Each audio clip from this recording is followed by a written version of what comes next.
चलो चलो चलो जल्दी चलो, सत्संग का समय हो गया। आज ये दयाल में प्रातःकालीन लघु सत्संग में सम्मिलित होने वाले समस्त सत्संगी प्रेमी जनों, जीव का बड़ा स्वभाव होता है तब ये घड़ी मिलती है संत महापुरुषों के वचनों की सुनने की और उनके दर्शन दीदार के। जब करोड़ों जन्मों की तपस्या, करोड़ों जन्मों के पुण्य और करोड़ों जन्मों की सेवाएं जब जीव की एकत्र हो जाती हैं तब ये घड़ी मिलती है। निश्चित आप बड़े भाग्यशाली हो, लेकिन जीव कितने युगों का भूला बिछड़ा है वो समझ नहीं पाता। धीरे धीरे धीरे सत्संगों में पड़े रहोगे तो सब सीख जाओगे, सब समझ में आ जाएगा। ये रास्ता पहले तो था नहीं, बिल्कुल नया रास्ता है जीवात्माओं के कल्याण का। शरीर के लिए तो आपको बहुत शिक्षा मिली और शरीर को सुख शांति पाने के लिए, मान सम्मान सामान पाने के लिए बहुत युक्तियाँ आपको सिखाई गई। पूजा है, पाठ है, तीर्थ है, व्रत है, हवन है, जब तक यज्ञ है, गंगा स्नान, तो बहुत किया, लेकिन यह शरीर तक सीमित है और वो भी आपने नहीं किया, क्योंकि शरीर और इंद्रियों का भेद जो जानता है, सफाई शुद्धता का, निर्मलता का, जब तक वो महात्मा नहीं मिलेंगे तब तक शरीर का लाभ भी आपको नहीं मिलेगा। इसीलिए तीन तीन युगों से ये शरीर इंद्रियों वाली आप क्रिया करते हो, लेकिन लाभ कुछ नहीं। शरीर में तरह तरह की बीमारियां बढ़ गई, तरह तरह के दुर्व्यसन आ गए, मन खराब हो गया, बुद्धि खराब हो गया, चित्त खराब हो गया। तो इस पूजा पाठ का मतलब ही क्या निकला? ये तो सफाई शुद्धता के लिए बताया गया और ये शिक्षा इसीलिए रखी गई, तुम मन बुद्धि चित्त को साफ रखना। आगे कलयुग आ रहा है, संत महापुरुष आएंगे, उनको जीवों को जगाने में कोई मेहनत नहीं करनी चाहिए।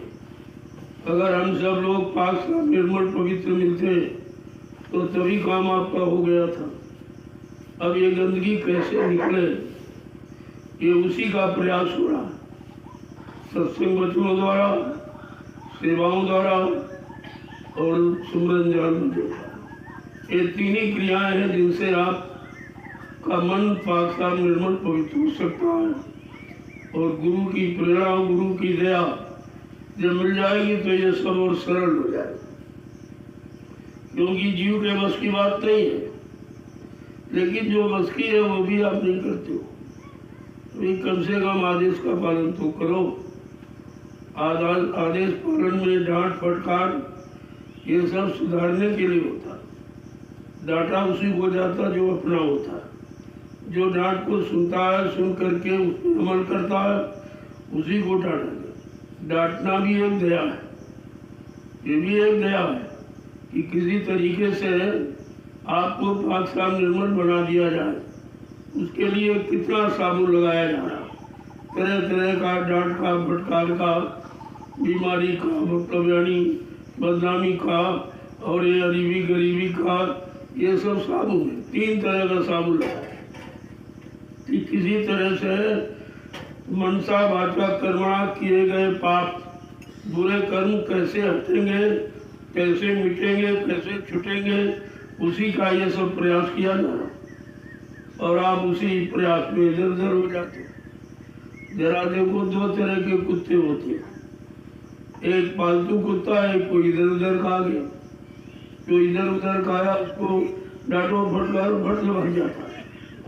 लेकिन जो पालतू होता है वो मारो फटकारो कुछ पूछ हिलाता वही रहता, तो डर नहीं छोड़ता, क्योंकि उसने मालिक को पकड़ा और तुम्हारी अभी पकड़ ढीली है। जरा सा किसी ने कुछ कह दिया और हट लाभा कर आपने बड़ा नुकसान कर दिया। जितने दिन बाहर रहोगे उतने दिन सेवा से बच जाते। अब सेवा ही तुम्हारे बस की बात है, वो भी आप छोड़ देते हो। तो यहाँ किसी के कहने सुनने में नहीं, जब तुमसे खुद कुछ कहा जाए तब आपको उस पर विचार करना चाहिए कि हमको कुछ समझ के कहा जाए। हमको अपना मान के कैसे, दुनिया में तो बहुत लोग किसी से कुछ नहीं कहा जाता, अपनों को ही समझाया जाता, अपनों को डांटा जाता, इसके लिए सुधारने की किसी तरह से वो सुधर जाए। मन बुद्धि चित्त का गरूर गुमान घमंड अहंकार सब निकल जाए, ये सबसे बड़ी गंदगी। जब आया अहंकार और किया करा सब बेकार। तेरा सा अहंकार आया और आपने जो कुछ किया सब बेकार फेंक दिया उठा। इसलिए बहुत समझ के लोग, ये संत मत है, ये संत मत है, बहुत समझ के रहने की जरूरत है। क्योंकि संत मत कभी रहा नहीं है और संत मत के बारे में आपको पूर्ण ज्ञान भी नहीं है। दुनियादारी तो सभी जानते हैं, सब जानते हैं, लेकिन इस दुनिया से निकलने का रास्ता जो संत महापुरुषों ने बनाया उसको भी कोई नहीं जानता। धीरे धीरे धीरे उसकी जानकारी दी जा रही है। जानकारी मिल जाएगी, अपना काम बना लो। तो केवल अपने को देखो, यार इधर उधर जाओगे ताकोगे तो बहक जाओगे, बेमित हो जाओगे। पता नहीं उसके कैसे कर्म, तुम्हारे कर्मों में उसके कर्मों में अंतर है। एक ही तरह कर्म थोड़ी है। और कैसे कैसे कर्म करके कोई आया और तुम उसके साथ मेल मिलाप किया तो तुम्हारे पर चढ़ गए, उसके बुरे कर्म तुम्हारे पर, ऐसे कर्मों का ट्रांसफर हो जाता। इसलिए आपको संसार से बचने बचाने के लिए इन आश्रमों का निर्माण किया गया। कम से कम आप संसारी लोगों के बुरे खान पान, बुरे भाव विचारों से, उनका गंदा स्पर्श है, उनको देखना सुनना, इससे आप बच जाओगे। तो आश्रमों का निर्माण इसलिए किया गया कि तुम इनसे कम से कम बचो। जब बच जाओगे तो दूसरे के कर्म नहीं आएंगे और धीरे धीरे जो समझाया बताया जा रहा उसका असर तुम्हारे पर होने लगेगा। इसी तरह से सुधार होता। जो एक कलयुग का बिगड़ा हुआ जीव है, इतनी जल्दी नहीं सुधर जाएगा, लेकिन फिर भी प्रयास पूरा किया जाता और आपको इसीलिए अलग रखा जाता, बिल्कुल अलग थलग। जब कोई भीड़ भाड़ देखी गई तो वहां से आपको हटा लिया जाता। जैसे नैमिष में जब बनाया गया तो जंगल ही था, जब तक जंगल था लोगों से संपर्क नहीं था, आपको वहाँ रखा गया। जब देखा गया दुनियादार के लोग आने लगे, अब ये संपर्क बिगड़ जाएगा तो फौरन वहां से उठाया गया, आपको जंगल में आया। ऐसे ऐसे आपके साथ के बचाने का काम किया जाए। कैसे आप बचेंगे, क्योंकि करना कराना थोड़ी मुश्किल है, तुम बच ही जाओ यही बहुत है। जब बच जाओगे, सुरक्षित रहोगे, कोई काल कर्म का तुम्हारे पर पर्दा नहीं आएगा तो धीरे धीरे जल्दी आप समझ जाओगे। तो अपना निशाना सेवा करो। कोई कुछ कहता, क्यों कहता है, उसके विचार क्या है, उसके कर्म कैसे हैं, उसका संस्कार कैसा, तो उसको तुम जानते नहीं हो। और उसको देखकर या उसके कहने सुनने पर चलने लगोगे तो तुम्हें तो मना किया गया कि मन के कहे चलो मत कोई, अब सतगुरु कहे करो तुम सोई। तुमने मन का खूब कहना माना कुछ नहीं, इतना उसने बिगाड़ दिया तुमको कि अब समझना मुश्किल। तो ऐसे दुश्मन से दूर रहो। सच्चा दुश्मन तो तुम्हारा मन ही है जो अंदर में बैठा, और तुमने आज तक उसको कभी दुश्मन नहीं माना, बल्कि उसको मित्र माना और सलाहकार माना, और उसी की सलाह से आप काम करने लगे। तो कितने युगों से आप उसकी सलाह मानते हो, अभी से निकल नहीं पाए, और अभी मानते रहोगे फिर कभी नहीं निकल। इसलिए संत महापुरुष आए, उन्होंने सब पहले मन को हिदायत दी कि मन के कहे चलो मत कोई। अब तुम इस शैतान दुश्मन मन का कहना मत मानो। अब जो सदगुरु कहे तुम्हारे हित में उसको मानो, उससे तुम्हारा लाभ होगा, भला हो जाएगा। और सदगुरु की शिक्षा जब मरने लगोगे उसके आगे मन की चलने वाली नहीं, और तो मन किसी से डरता नहीं, केवल सदगुरु के वचन बाण से डरता है। जाके लगी शब्द की चोट, जो भय सदगुरु की ओट, जिन्होंने सदगुरु का सहारा लिया, उनके वचन बाण को आगे रखा तो काम क्रोध लोभ मोह छोड़ भागे मैदान, ये सब छोड़ के भागे। इतना डर रखता क्योंकि सदगुरु से ईश्वर भी डरता, ब्रह्म भी डरता, परब्रह्म डरता, माँ काल डरता, सब डरते, सबको भय है क्योंकि वो निकालने आए और बाकी सब फंसाने आए। तो इसलिए फंसाने वाले डर रहे हैं कि कहीं सबको ना निकाल के ले जाए, यहाँ तो कोई नहीं रहेगा, फिर मेरा शासन, मेरी हुकूमत, मेरा राज, मेरा अधिकार कैसे चलेगा, किस पर चलेगा, इसलिए उसको बोल जाए।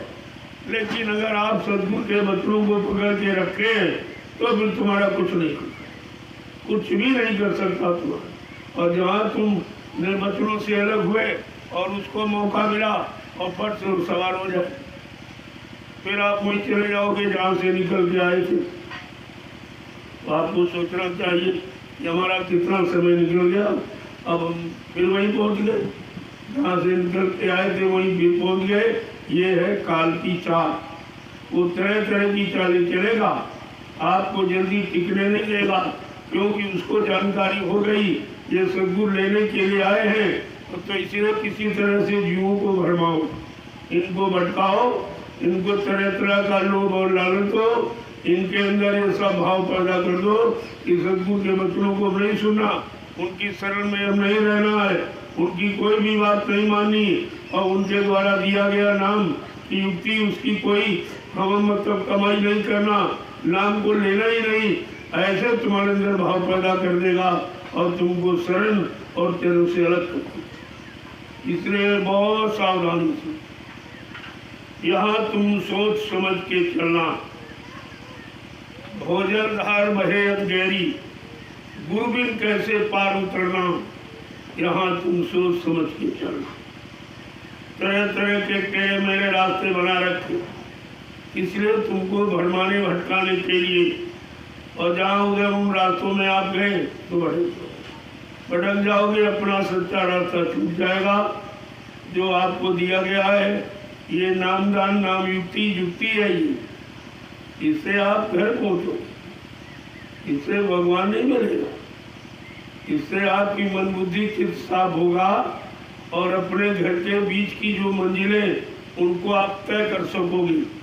बाकी मालिक का घर तो बहुत दूर है, वो तो इनके भी बस का नहीं, ये भी नहीं गए तो ये तुमको कैसे पहुंचा देंगे। लेकिन ये रास्ते की चिन्ह है, जैसे कहीं जाना चाहते हो तो आप यही पूछते भाई कितने स्टेशनें पड़ेंगी, तो उन स्टेशनों की जानकारी इसलिए करते हो कि हमारी स्टेशन कब आएगी, तो इसलिए पिछले जिनसे मतलब नहीं है फिर उन स्टेशनों की गणना करते, भाई एक निकल गई, अब 2 रह गई, अब 2 निकल गई, 3 रह गई, अब 3 निकल गई, 4 रह गई, अब 4 निकल गई। अब हम अपनी असली यानी मतलब जगह पर आके खड़े। जब आप बॉर्डर पर पहुंचे, अभी आप पार नहीं हुए, जब उस बॉर्डर को क्रॉस करके अगले बॉर्डर पर पहुंचो, तब वो पूरे काल यानी पूरे मतलब समय की जानकारी आप, तब हम मंडल और मुकाम वो सब आपको मालूम हो जाएंगे कि अब हमने सबको छोड़ दिया और सबसे निकल आए, अब यहीं से हमारे मालिक का घर है। जब वहां से चलना शुरू, यहाँ संत आए, उन्होंने यही तक की जानकारी, वो गुप्त थे संत, उनको अधिकार पूरा नहीं था, सत्य लोग तक पहुंचाने का अधिकार था, वहां तक की बात लोग को पहुंचा दिया।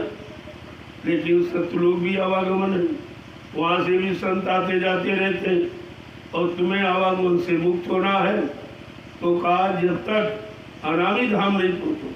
सत्य लोग के बाद अलग लोग है, अगम लोग है, इसके बाद अनाम, ये है आपका सच्चा मुकाम, यहीं पर आपके सच्चे मालिक बैठे, यही सूरत का सच्चा धाम घर है। जब तक वहाँ जीव नहीं पहुँचेगा आवागमन समाप्त नहीं। जब इतना समय निकल गया हजारों संत आए इस कलयुग में, लेकिन जीवात्मा घर नहीं पहुंची। तब उसको मालिक को चिंता, भाई ये तो यही था आगे, यहाँ से फिर लौट जाएगी, आगे का रास्ता मालूम नहीं, और बता दिया केवल, लेकिन पहुंचाया नहीं। जब तक वहाँ पहुंचेंगे नहीं तो बताने का मतलब क्या निकला। तब उनको ये सब देख करके आना पड़ा। लाज दया कोमल चित्सन था। तब उनके हृदय में दया उठी कि हमारी सुतेलू में जीवात्माएं अनाद काल से फंसी पड़ी, अभी तक कोई लेके आया नहीं। जो गया उसने ज्ञान तो बता दिया, रास्ता बता दिया, लेकिन रास्ते पर चढ़ाकर मंजिल तक नहीं पहुंचाया। ये चिंता हुई। तब उन्होंने स्वयं स्वतः मानो चोला धारण किया। इसके लिए जीवात्मा को जगाने के, घर पहुंचाने, और आपको रास्ता दिया। रास्ता तो सबने यही बताया, लेकिन पहुंचाने का वादा किसी ने। ये वादा मालिक का है कि मैं अपनी सुरते रूहों जीवात्माओं को, जिनको मैंने नाम से जोड़ा है, उनको घर पहुंचाकर ही मैं मानूंगा। इसके पहले मैं मानने वाला नहीं किसी की बात, न ईश्वर की, न ब्रह्म न पार ब्रह्म, यानी किसी की बात मैं मानने वाला नहीं, जब तक जीवात्मा को घर नहीं पहुंचाने। अब इनका वादा है, और किसी ने तो वादा नहीं किया। जब किसी ने किया नहीं, शुद्ध वादे की जानकारी मिली, और जानकारी न होने के कारण पक्का विश्वास नहीं हो रहा कि ले जाएंगे, बीच में छोड़ देंगे, क्योंकि सब लोग ले गए, बीच में छोड़ दिया, तब तो लोग तक पहुंचा दिया, खड़ा कर दिया, और हम समझते थे अपनी मंजिल पर पहुंच गए, लेकिन हमारी मंजिल इसके भी आगे।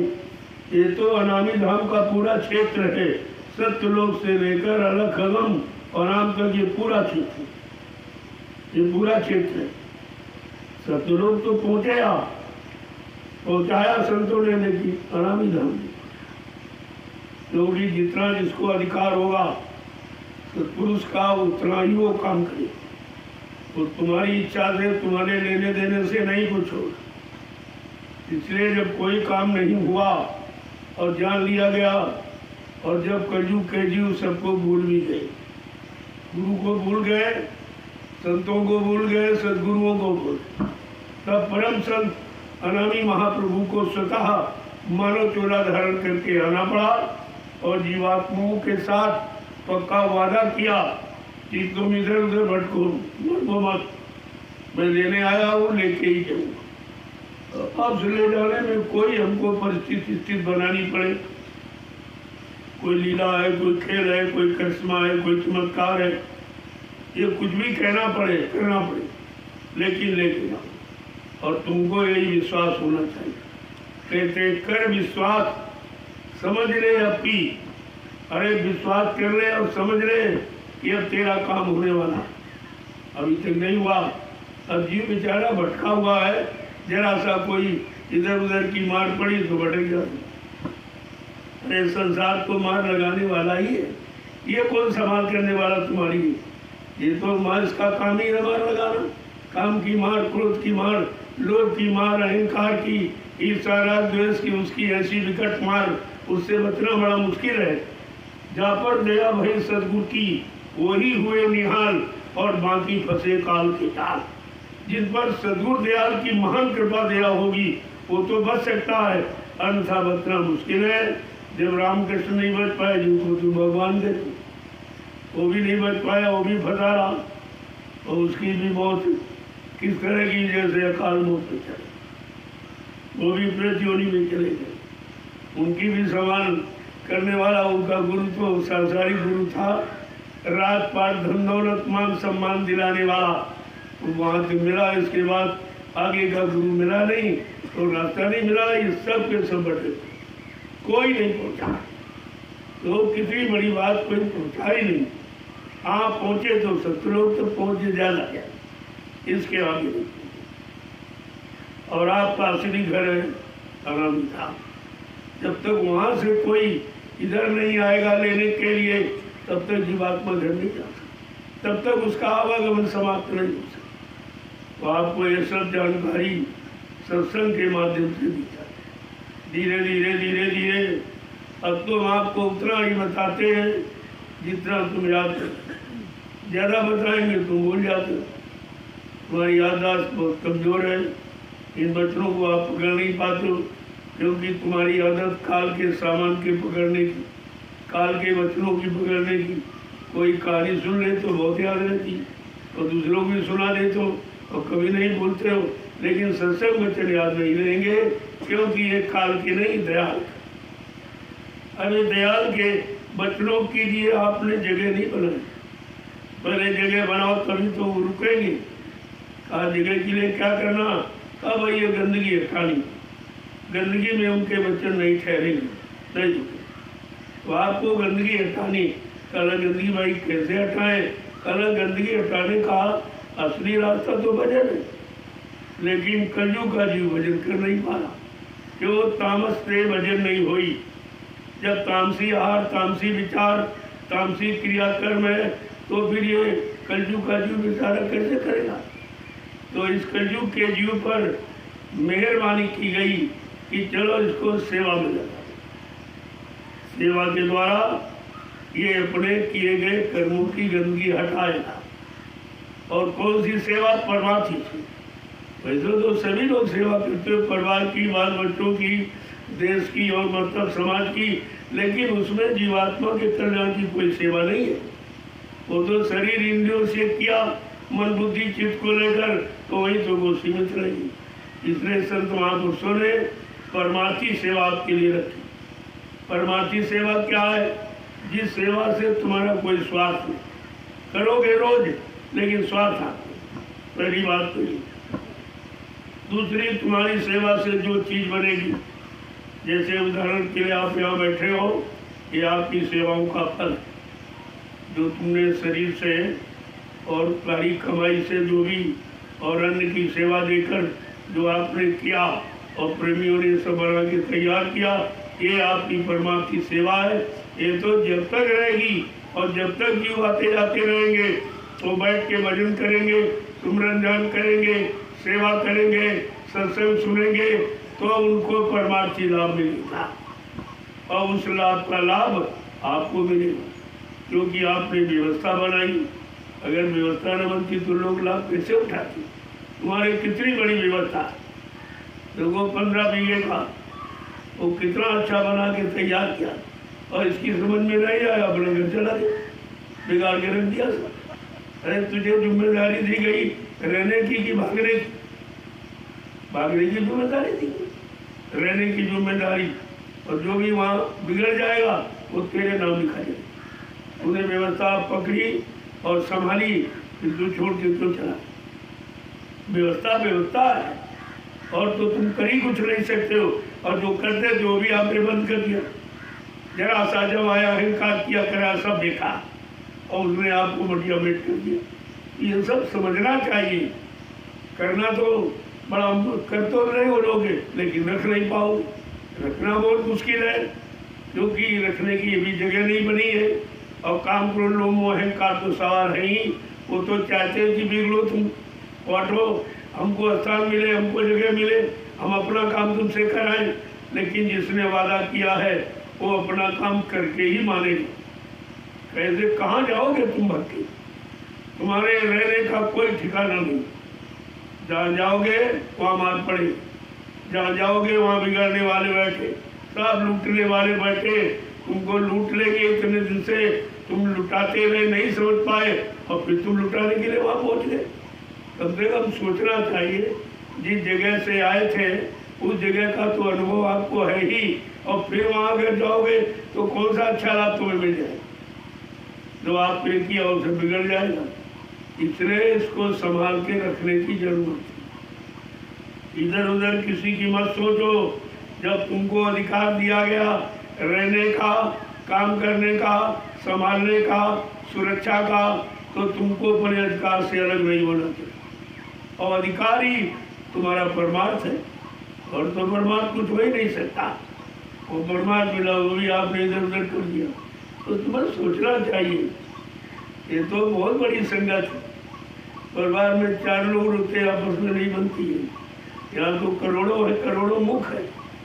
कौन कैसे क्या कह रहा कुछ काल के जीव भी आ गए, वो तुमको हटाने के लिए ऐसा कड़वा वचन बोल देंगे और तुम कहोगे हमें कौन मतलब है, हम कौन सा खा लेते, कौन ये करते, छोड़ के चले जाओ। तो उसने जरा सी बात बोली, उसी ने तुमको यानी हटा दिया, परमार्थ से अलग कर दिया।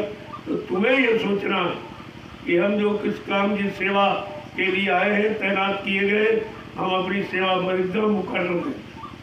यही तो आपकी सच्चाई, यही आपकी दृढ़ता, यही आपकी स्थिर प्रज्ञता, यही परिपक्वता आपकी। तुमने बच्चों को सुनकर कुछ माना कि नहीं माना, कुछ समझा कि नहीं समझा, और बच्चों को अपने अंदर जगह दी कि नहीं दी, ये समझने का समय। अभी बहुत टकरे आएंगे, बहुत तरह तरह के लोग आएंगे कहने वाले, लेकिन आपने जब शुरू किया तब तो ये थे नहीं। तो क्या जाने तुमने क्या किया, कैसी सेवा की, उनको तो मालूम नहीं। वो तो पढ़ते कड़वा वचन बोल के निकल गया और तुम्हारा नुकसान कर दिया, तुम ये समझ नहीं पाए। तो कहा किसी की तरफ मत, अपने तरफ देखो, मैं कहाँ था, कहाँ आया, किस काम के लिए आया, अभी हमारा काम हुआ नहीं, हम बीच में छोड़ के चले जाएंगे तो क्या करें, सब बेकार आप हो गए। इसलिए दृढ़ता मजबूती से अपनी जगह पकड़ कर, जब तुमसे कुछ कहा जाए उसको मानो। किसी ने कह दिया उसकी में क्या, उससे पूछ के आए थे आप, क्या उसके कहने से आए थे, क्या उसके कहने से तुमने सेवा शुरू की थी, तो फिर उसके कहने से आप चले कैसे गए। मैंने तो कभी कुछ कहा नहीं, क्योंकि मैं हटाने का काम नहीं करता हूँ, लगाने का काम। ये दुनिया में घूम घूम कर करोड़ों जीवों को जगा रहा हूँ, उनको लगा रहा हूँ, तुम्हें लगे लगाए के कैसे हटा दिया जाएगा, ये विचार करना चाहिए। जब इधर से कोई आदेश मिले उसको, और वो भी आदेश हो सकता तुम्हारी परीक्षा के लिए, लेकिन टिकेगा कि भाग जाएगा, वो कुत्ते की तरह। ये फालतू अपना है कि नहीं है, अपने मालिक का बना कि नहीं बना है।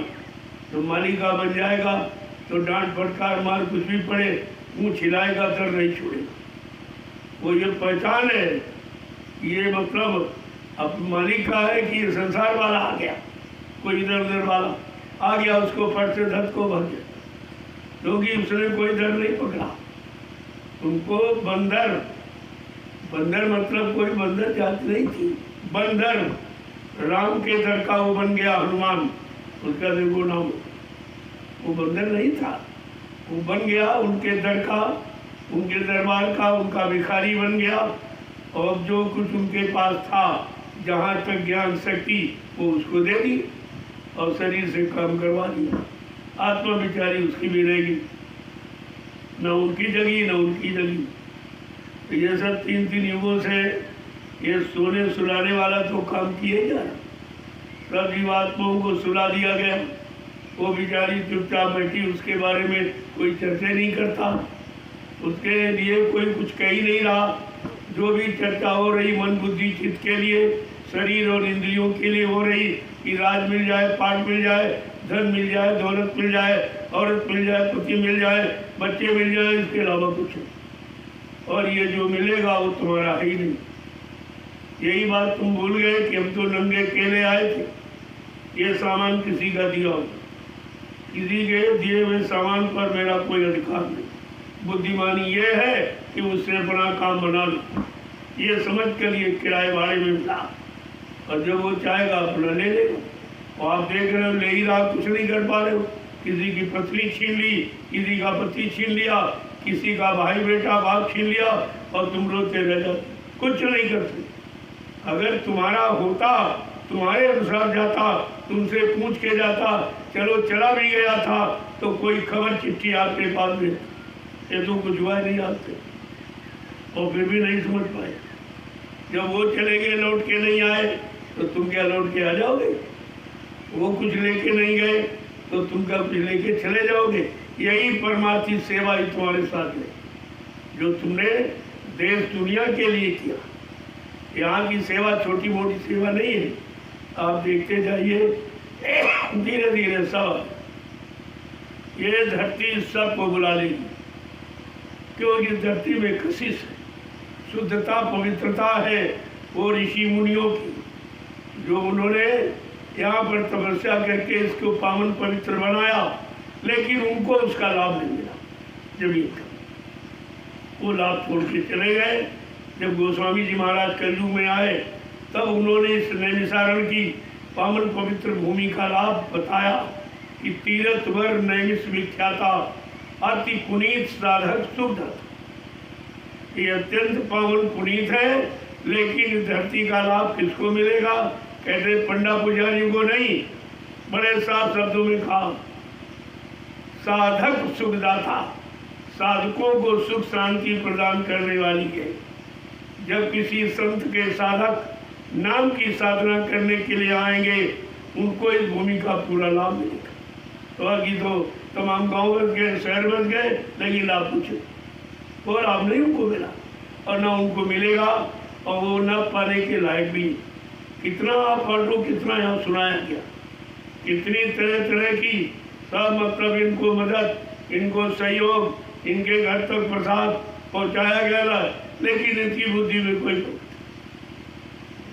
एक गांव ये मिला, एक मथुरा में मोहली में, वहाँ भी हालत है। मोहली को आदर्श गांव बनाया गया। जो गलियाँ थी उनको ऊंचा करके सब पर खंजा रोड बनवा दिया गया। आश्रम से पाइपलाइन डाल दी गई, चलो इनको शुद्ध पानी, क्योंकि मथुरा में पानी नहीं थी, मीठा पानी केवल आश्रम में ही है।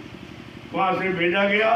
जिनके मकान कच्चे थे उनके पक्के बनवा दिए गए, आदर्श गांव। लेकिन परिवर्तन, मूर्ख हृदय न चेत, चाहे गुरु मिले मिलन सम, उनमें परिवर्तन, क्योंकि उनका कोई ऐसा संस्कार नहीं पूर्व जन्म का है जो इस लाभ को ले सके या समझ सके या कर सके। लेकिन वो महापुरुष तो अपना काम करते ही रहते, वो तो करते रहते। लेकिन जो लिखा हुआ है, जदब सुधा बरसे यमी, फूले फले न पेट, और चाहे गुरु मिले मिलन सम, मूर्ख हृदय न चेत। ये बादल अमृत की वर्षा क्यों न कर दी, लेकिन मूर्खों में जागरण नहीं।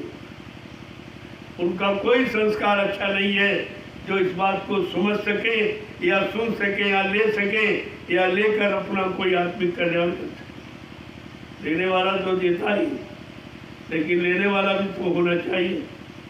तो लेने वाला तो काम नहीं को बंद करता, इस सत्काम को कोई रोक ही नहीं सकता। वो तो निरंतर बढ़ रहा, आप देख रहे, बढ़ता चला जा रहा। आपकी मेहनत, आपका परिश्रम, ये सब सही सच्चे जगह पर लगता चला जा रहा। आगे आने वाले भविष्य में लाखों लोग उसका लाभ उठाएंगे। ये लाभ तुम्हारे खाते में होगा, क्योंकि परिश्रम आप करो। परिश्रम का फल हमेशा मीठा होगा। तो जो भी आप शरीर से सेवा कर रहे हो, या समय की सेवा दे रहे हो, या अपने गाड़ी कमाई से दशांश निकाल कर गुरु का वो अर्पण कर रहे हो, या कोई अन्य की सेवा, जो अन्न खाकर प्रेमी आए, ये काम कर रहे हैं, सेवा कर रहे हैं, ये लाभ लेने के तरीके हैं। अगर ये भी तरीके समझ में नहीं आए तो इससे सरल कोई तरीका, क्योंकि आपसे कहा गया था अगर हमारे बच्चों को कोई तकलीफ परेशानी होगी तो मैं बहुत सरल कर दूँगा, बहुत सरल। अब इससे सरल क्या है कि तुम चलो एक घंटे माला नहीं कर सकते, लेकिन 1 घंटे डलिया तो ढो सकते हो, मिट्टी तो ढो सकते हो। अगर मिट्टी ढोने से माला वाला काम, सिमरन वाला लाभ मिल जाए, तो इससे सरल और क्या। क्योंकि माला तो स्वार्थी हो गया, अपने स्वार्थ के लिए आप कर रहे, लेकिन जो डलिया ला रहे हो अपने स्वार्थ के लिए नहीं, ये लोगों के लिए। ये परमार्थ, ये माला घुमाना परमार्थ नहीं है, ये परमार्थ जो समाज के लिए, जो देश के लिए, जो संपूर्ण मानव जाति के लिए किया जाए, वो परमार्थ है। सुमरन ज्ञान भजन तो ये निजी स्वार्थ है, तो अपनी जीवात्मा लेकर इसमें दूसरों को क्या लाभ मिलेगा। लेकिन तुम्हारा उद्देश्य क्या है? वही मनुष्य जो मनुष्य के लिए मरे।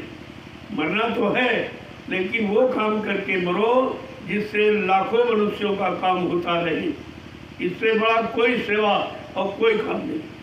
तो आपको तो छोड़ना नहीं चाहिए। जरा सा धक्का मारा गया, देखा गया भी कच्चा है कि पक्का था, और बट तुम बग गए। ये तुम्हारी कौन सी सच्चाई? ये तो कच्चाई है तुम्हारी, तुम अगर नहीं पके हो। ये तो कच्चा घड़ा जरा सा टक्कर मारा फूट गया, तो थोड़ा थोड़ा पक्के बनने की कोशिश। जो रास्ता मिला है उसको संभाल के, जो जिम्मेदारी दी फट उसको संभालो जाके, और उसको देखो कि जो तुमने बनाया वो कितना खराब हुआ कितना अच्छा। जो खराब हुआ है उसको तुमसे फिर से बनाना पड़ेगा, यही तुम्हारी सजा। फिर से उसको बनाओ, फिर से तैयार करो उसी तरह से, तो तुम्हारा जो हुआ था वो मिट जाएगा।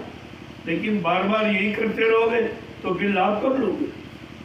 इसलिए परमार्थ को कभी मत छोड़ो, कभी मत छोड़ो, क्योंकि तुम्हारा सच्चा साथी परमार्थ ही।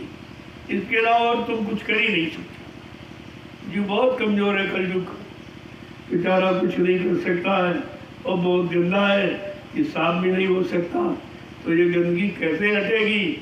कहा ये मजाई, ये मांझा जा रहा तू, किसी तरह से पाक साफ पवित्र हो जाओ अपने घर। उद्देश्य तो तुम्हारी जीवात्मा को घर पहुंचाने का, लेकिन बाधाएं कौन कौन सी पड़ रही, अटकलें कौन सी लग रही है, उसको पहले हटाना है। जब वो हट जाएगी आपका सरल हो जाएगा। फिर तुम्हें करना क्या? अरे भाई कहा जीव तू मत करना फिक्री, तू कोई फिक्र चिंता मत कर, लेकिन कब? सौंप दे भली बुरी से करी। जो भी अच्छा बुरा तो सब अर्पण कर, सब अर्पण कर दो, मेरा कुछ नहीं। ये सब जो भी अच्छा है चाहे बुरा हो तुम जानो, तुम्हारा काम। मैं तो इस लायक नहीं हूँ और मैं इसको सौंप रहा हूँ, क्योंकि हमारे बस का है नहीं। आपको सब ठीक हो जाए। वो तो गंदगी लेने आए, गंदगी साफ करने आए, और साफ नहीं करेंगे तो आपको ले नहीं जा सकते। ये तो उनकी गरज हो गई। कहा तुमको तुम्हारी चिंता नहीं है, लेकिन हमको तुम्हारी चिंता है कि हमने तुमको नामदान दी। चिंता तो होती है। लोग पूछेंगे लोगों में, अरे भाई तुम तो सबसे महान थे, सबसे बड़े थे, फिर लेके क्यों नहीं आए जीव? अगर नहीं ला सकते थे तो नामदान क्यों दिया? ऐसा पूछेंगे कि जब तुम करने के लायक नहीं थे, तुम्हारे पास जीवों को पहुंचाने की शक्ति नहीं थी, तो तुमने नामदान क्यों दिया? तो अब तो गरज उनकी, तुम्हारी गरज कुछ नहीं, उनकी गरज है और उन्हें करना पड़ेगा, और करके ही करें। ऐसे जाने वाले हैं ही नहीं।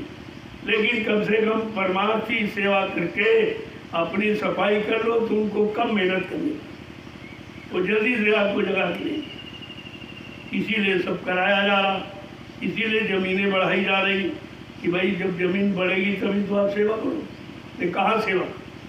या तो फिर ये किया जाए, ये खोदो उधर डालो, उधर वाली इधर डालो, इसी में लगा दिए, ये भी कराया जाए, ताकि देखे तुम्हारे अंदर कोई शंका तो नहीं पैदा।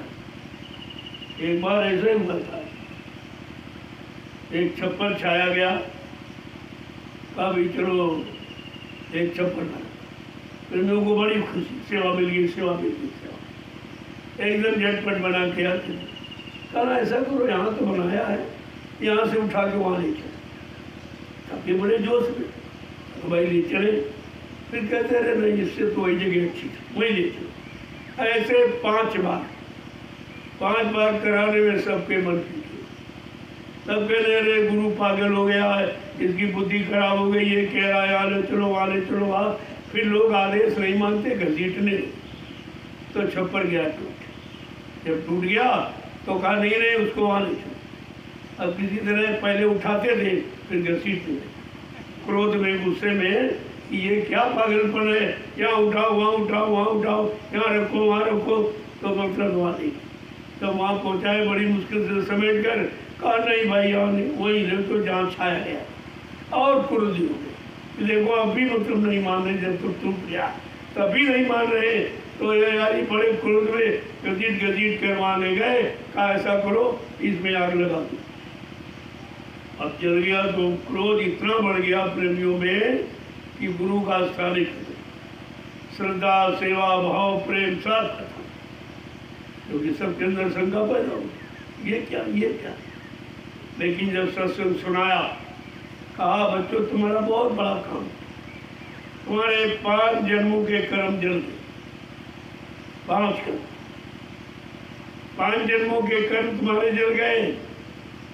यहाँ से वहाँ, वहाँ से यहाँ, वहाँ से वहाँ, बात में आग लगा दी। अरे तुम्हें क्या मालूम तुम्हारा काम कैसे किया जाए। तुमको हमेशा आदेश की भूख होनी चाहिए, कोई न कोई नया आदेश मिले तो हमारा कर्म कर्जा उतरे। मैं तो यहाँ कर्म कर्जा उतारने आए हो और यहाँ बनाने बिगाड़ने तुम्हारी बस का थोड़ी है। ना तुम बना सकते हो ना तुम बिगाड़ सकते हो, लेकिन करने में लगो रहोगे विश्वास के साथ तो तुम्हारा काम हो। आपको अपने काम की चिंता होनी चाहिए।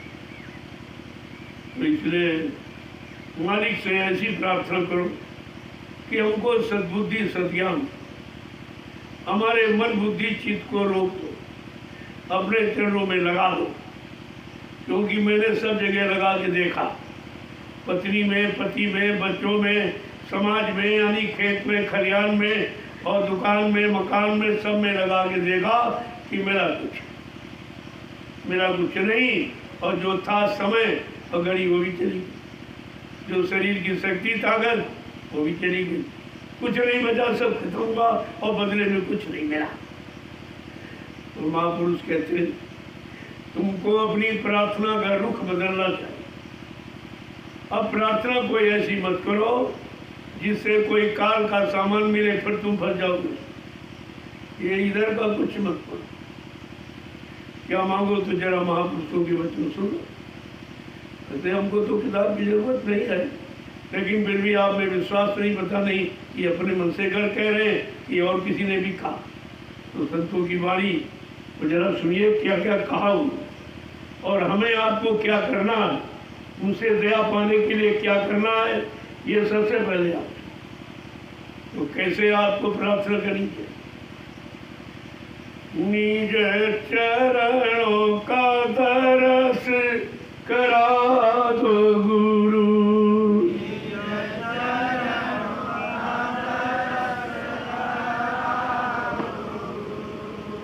निज चरणों का दरस करा दो गुरु, निज चरणों का दरस करा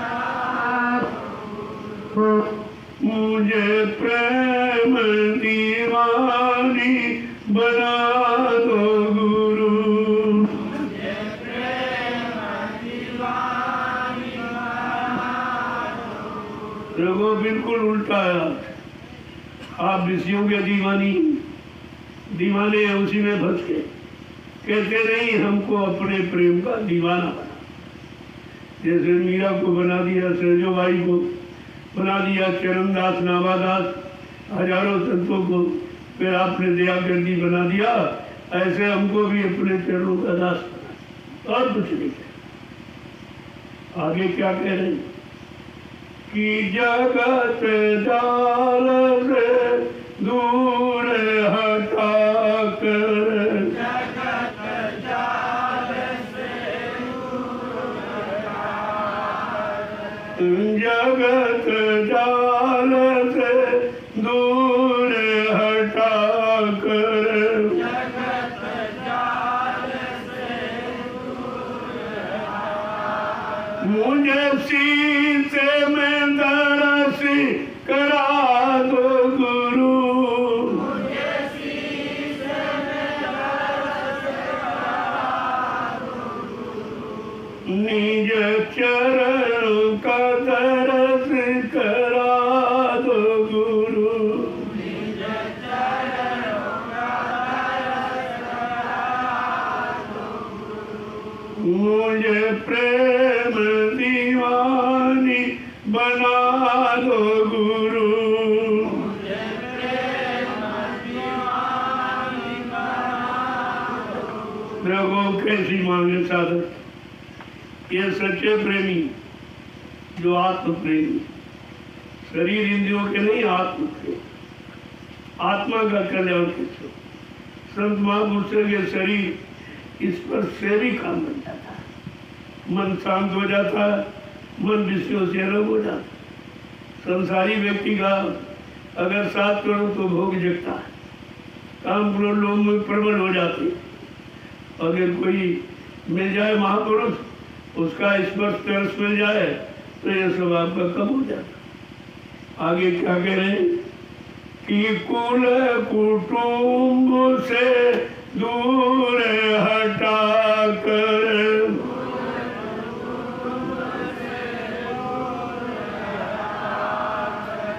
कुल कुटुंब से दूर हटा कर,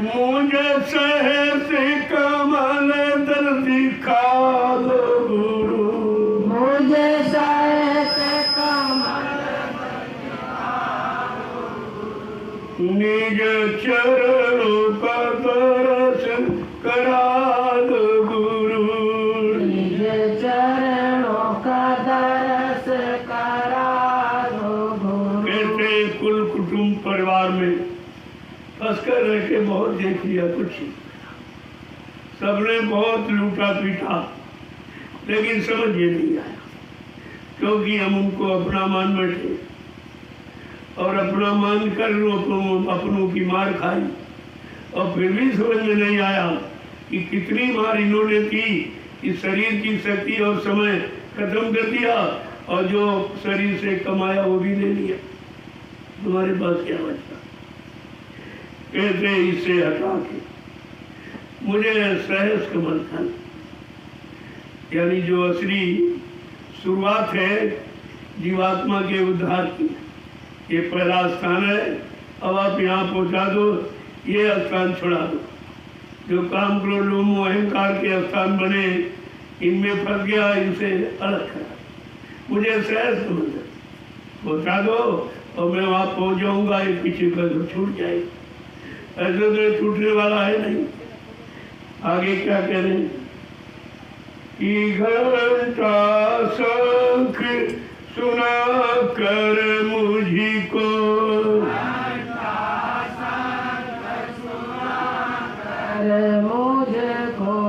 घंटा शंख सुना कर मुझी को, घंटा शंख सुना कर मुझको, मुझे त्रिकुटी धाम पहुँचा दो गुरु, मुझे त्रिकुटी धाम पहुँचा दो गुरु, निज चरणों का दर्शी करा दो गुरु, निज चरणों का दर्श करा दो गुरु। यहाँ लोगों ने झूठे प्रेम की आवाज लगा लगा हमको अपना बना के फंसा लिया, और जो भी था वो सब छीन लिया, कुछ नहीं बचा।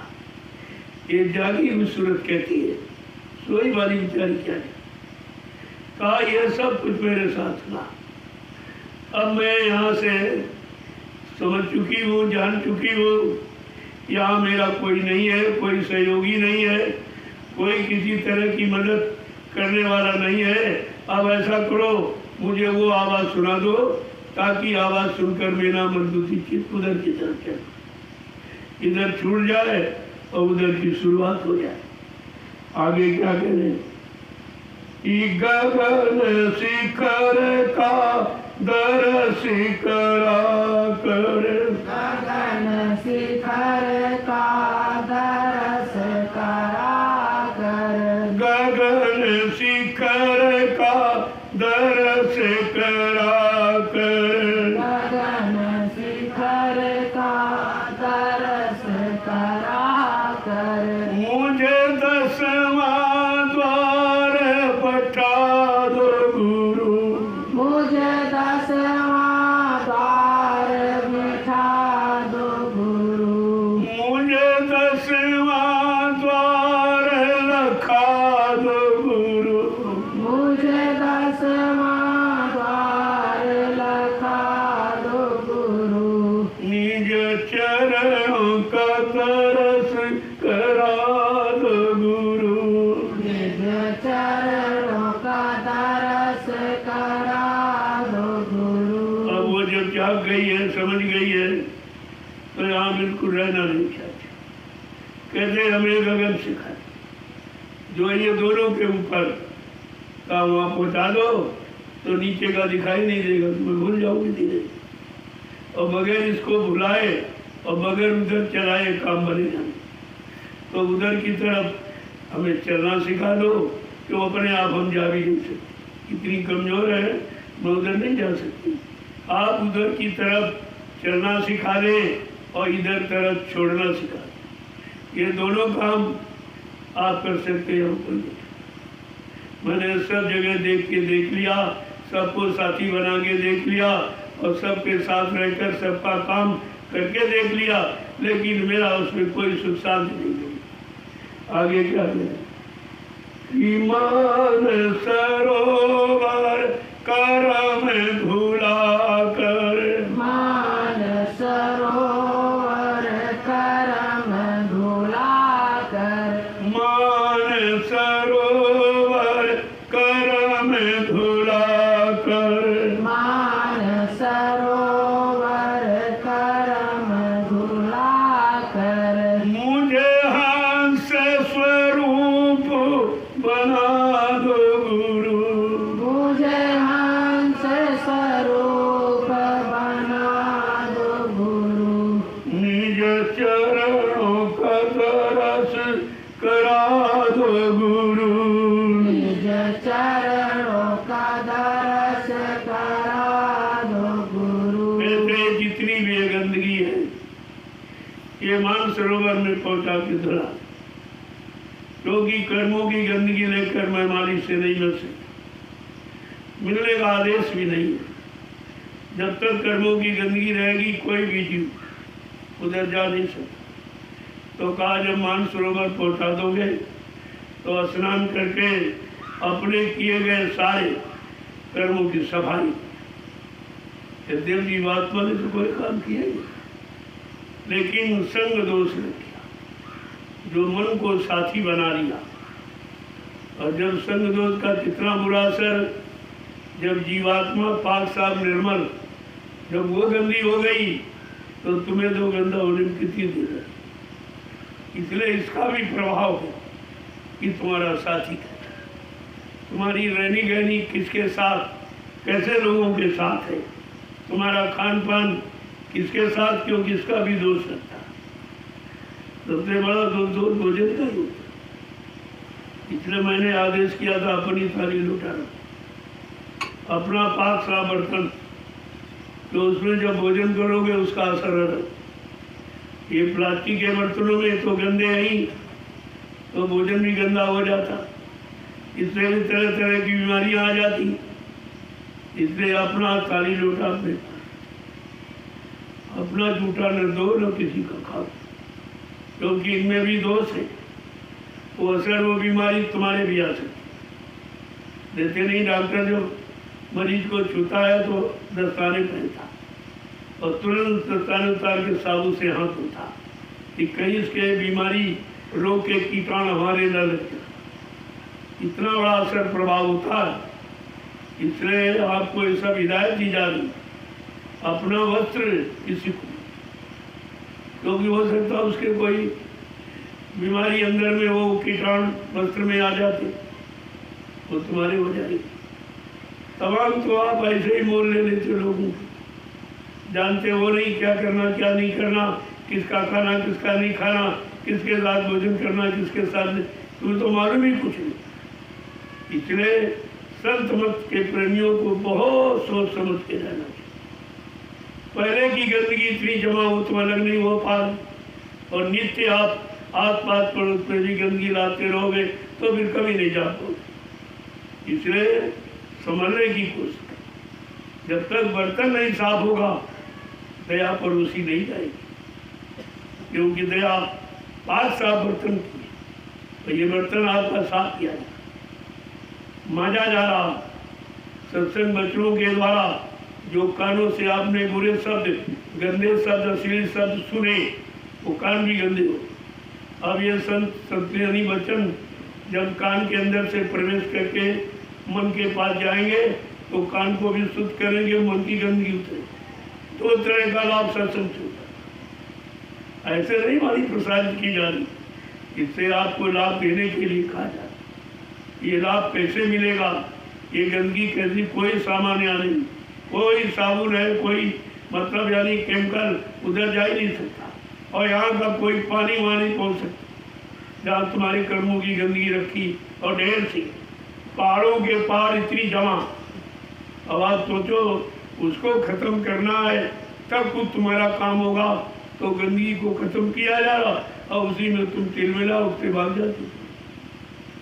एक तो तुम उतारना नहीं जानते, अगर उतारा जाए तो बर्दाश्त नहीं करते। इसलिए जब सत्संग वचनों को सुनोगे तब धीरे धीरे तुम्हारे में जागरूकता है, तुम जागोगे, होश में आओगे और ये सोचोगे बहुत बुरा होगा। सब समय निकल गया, सारी सांसों की पूंजी बेकार चली गई और कुछ नहीं हुआ और जो था वो भी खत्म हो गया। अगर वही बना रहता तब भी कुछ आपका इसमें सहयोग हो। इसलिए आपको परिवार समाज से अलग रहने के लिए आश्रमों का निर्माण किया। जब आश्रम में रहोगे उसका भोजन सादा होगा, रहनी गहनी ठीक होगी और भजन सुमरन ध्यान करोगे, कोई गंदगी नहीं होगी, ब्रह्मचर्य का पालन हो जाएगा। ये शक्ति का भंडार है, यही शक्ति आपने खर्च की है तभी आप परेशान घूम रहे हो। अगर ये शक्ति संभाल के रखी होती तब तक जीवात्मा के जगाने में सहयोग हो जाए। ये तथ्य इसीलिए दिया गया, लेकिन ये किसी ने बताया नहीं और भूल भरम में पैसों आपने इसे बर्बाद कर दिया। सीखे जो इतनी कीमत मान, देखो उसको निकालने में जब इतना आनंद आ तो रोकने में कितना आनंद। अगर वो रोक लो तो कितना आनंद है, इसको समझना चाहिए। इस वस्तु के खर्च करने में इतना आनंद आ रहा, सब उसी में फंसे, अगर इसको रोक लिया जाए तो कितना आनंद। यही तो बात को समझना, और बिना सत्संग के कोई नहीं समझ सकता। ये जानकारी कहीं है ही नहीं। वेद थके ब्रह्मा थके, थकी गए शेष महे, वो भी नहीं बता पाए, वो भी नहीं लिख पाए, कह पाए, क्योंकि उन्होंने ये पाया नहीं था। बड़े शासक वेद थके ब्रह्मा थके, थकी गए शेष महेश, और गीता का जो गम नहीं वो सतगुरु का देश, वो अखंड देश है जहाँ पर ये किताबी ज्ञान तुम्हारा जा ही नहीं सकता, ना पहुँचा सकता है। यही सबसे बड़ी यानी मतलब अटकल है, ये अज्ञानता है सबसे, जो काले चरों को इकट्ठा करके आपने अपना सतमार्ग में बाधा डाल दी। ये बहुत हानिकारक है, इससे बहुत दूर रहो। अब तो कहना ना बोलना कुछ, सारे जुआ पे रखना, चुटकी का खेल अब की चुटकी बजा दिखा। कितना सरल कि चुटकी बजाते खा। और यहाँ लोग तपस्या करके नहीं, योग साधना करके नहीं, ब्रह्मचर्य रह के कुछ नहीं, और मतलब शक्ति मार काट हिंसा करके कुछ नहीं प्राप्त कर पाए, और वो काम करते मैं चुटकी बजाती करा। इतनी बड़ी शक्ति का भंडार लेके आए जो इस तरह का ऐलान करते, ये सब विचार करना चाहिए।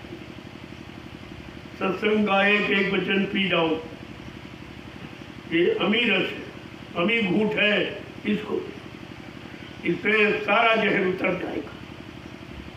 जहर उतर जाएगा, आप शांत हो जाओगे, और शांत हो गए तो बहुत जल्दी काम में लग जाओगे। आगे देखो क्या कहते, कैसे कैसे क्या क्या डिमांड कर रहा, यानी हम सब जीवों को यही डिमांड, यही मांग करनी चाहिए। ये सबके लिए संदेश है कि आगे क्या कह रहे हैं कि महासून भमर गुफावे, महासून होए भंवर गुफावे, महासून है भंवर गुफावे, महासून होए भंवर गुफावे, मेरे काल के जाल छुड़ा दो गुरु, मेरे काल के जाल छुड़ा दो गुरु, मेरे काल के जाल छुड़ा दो गुरु, मेरे काल के जाल छुड़ा दो गुरु, निज चरण का दरस करा दो गुरु, निज चरण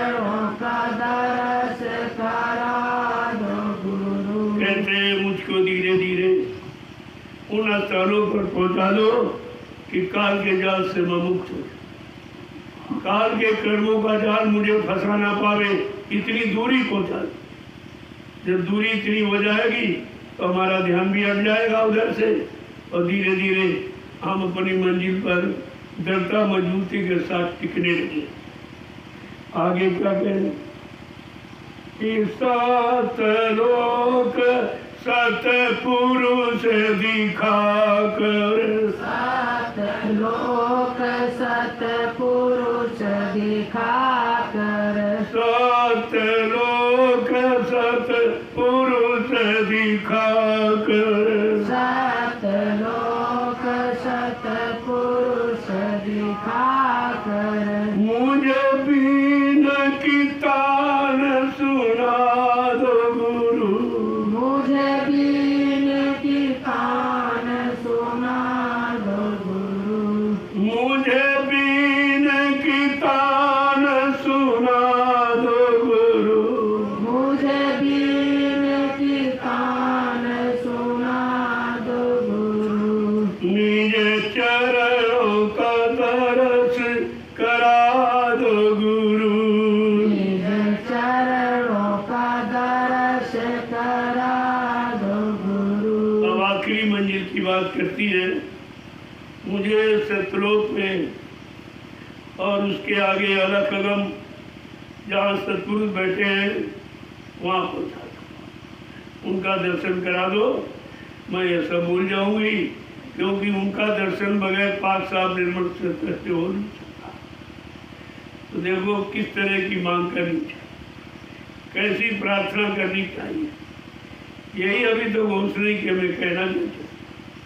हमें मांगना क्या चाहिए, क्या लेके आए, क्या देने आए, कहाँ पहुँचाने आए, क्या तुम्हारे साथ है आप करने आए, भी तो जीव को कुछ नहीं मालूम। जब तक सत्संग वचनों को तान के नहीं सुनोगे, चेत के जाग के होश में जब सुनोगे, तब एक एक वचन ये सारी तुम्हारी गंदगी को निकाल के बाहर कर। ये वचन बचने बचाने का है, ये फंसने फंसाने का नहीं है।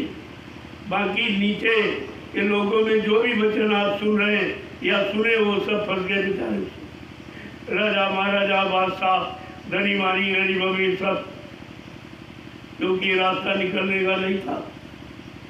जब काल की गुलामी करते रहे, काल की दास्ता, तो काल का काम सब करते रहे, और काल के काम में सब बचे, किसी को कुछ नहीं मिला।